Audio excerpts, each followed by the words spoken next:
I like targeting Jalen Coker, right? A player that had been seeing a bit more playing time of recent. A guy that flashed and looked really impressive during the pre-draft process, and then he falls into this kind of mire of the Carolina Panthers wide receiver room that had fledgling young players and a bunch of veterans kind of standing in his way. But now the opportunity's here for him, right? And we talked about it earlier. This is a team that throws the ball a ton. They're 11th in pass attempts. And even looking back to last week specifically, when Deontay Johnson was not available, he's the one who stepped up. He jumped up to an 18% target share. He jumped up to 34% air yard share. Had the deepest ADOT among receivers on the team. So a guy that has some upside, and that probably isn't going to cost you a whole lot of money to acquire, is typically a guy that I like. Yeah, Will, you also put, I know, on the sheet Adam Thielen. I talked about him last week in the scope. I thought him coming back from IR was a sneaky ad. I still think whether it's Coker, whether it's Thielen, whoever it is, whether it's Leggett, if he's still out there, investing in Carolina is a good idea, especially because like they got to see what they have in these young guys right now, especially there's rumors out there that Hubbard could be on the move, who's been their best player by far on offense this season. Yeah, I think with Deontay getting traded, it's pretty easy to get a little bit excited about all these guys because right, like they're going to be coming from behind Dalton if he's going to be back in there, very serviceable passer for fantasy football. I do think that unless we get all three of these guys being super inconsistent, good game, bad game type thing, I think this is going to be Adam Thielen being that super annoying old guy that is getting all the targets and probably not the same type of production we saw last Sure. year. But I mean, he's on a ton of waiver wires right now. People have forgotten about him. And then I think maybe, like I said, unless it's inconsistency everywhere, maybe Coker and Leggett fight for the second receiver production in this offense, I think.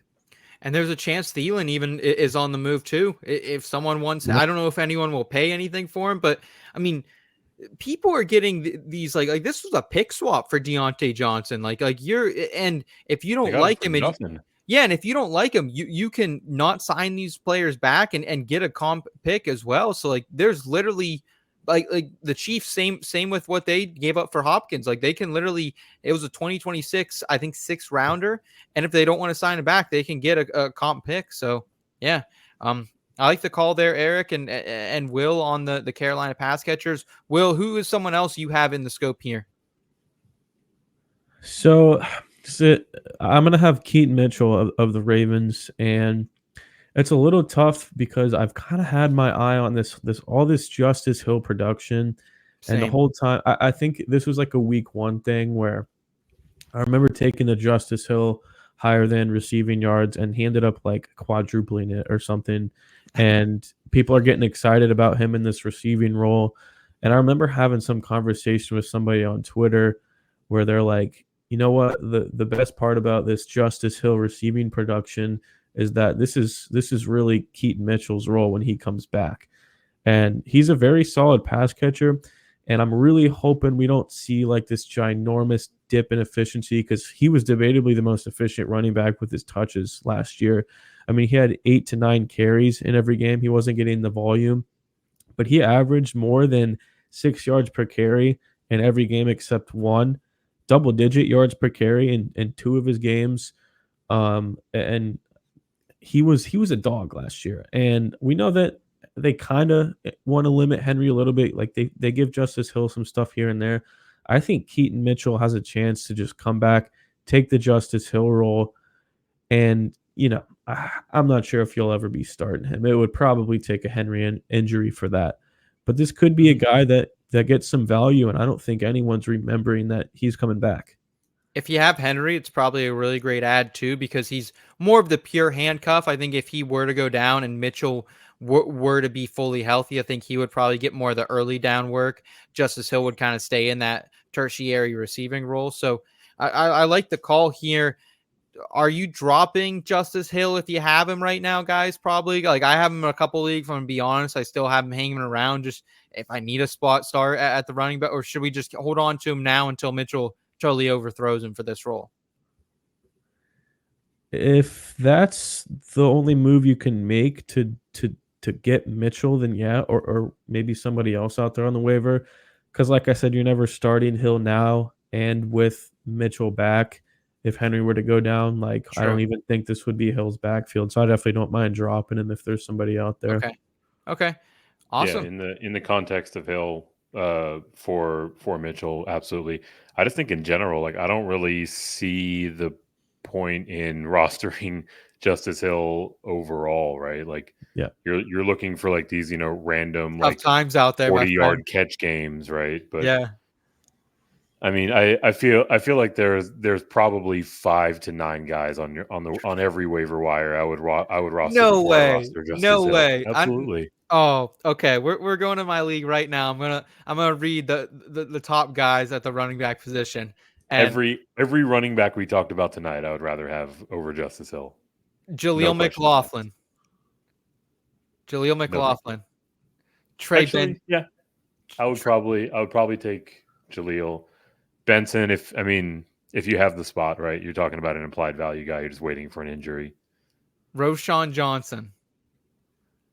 Miles Sanders. Of the few players to convert a touchdown every time he's gotten a goal line carry.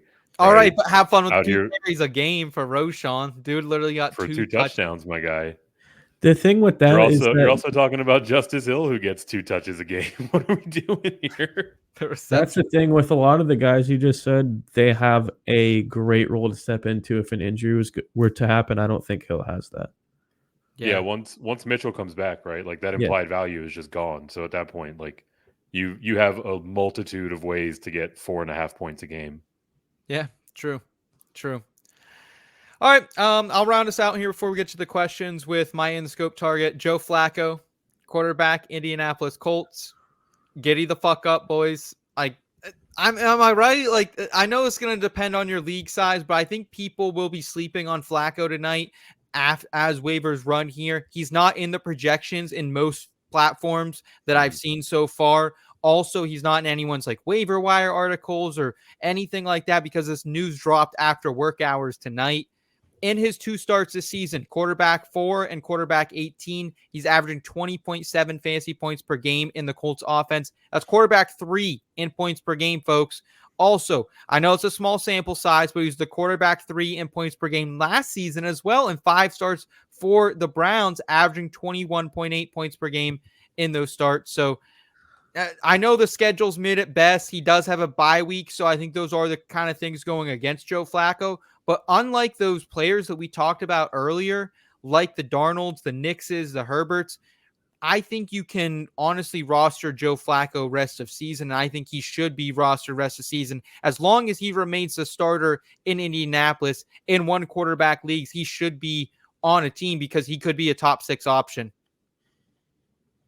Yeah, I can totally dig it, right? And if we use those quarterbacks we talked about earlier as a bellwether, Joe Flacco is certainly in that conversation with Sam Darnold as someone that you can roster for the duration and feel pretty comfortable about it, right? Like you talked about his 2 starts. He also played a half a game in week 4 and scored 15 points as well, right? Yeah.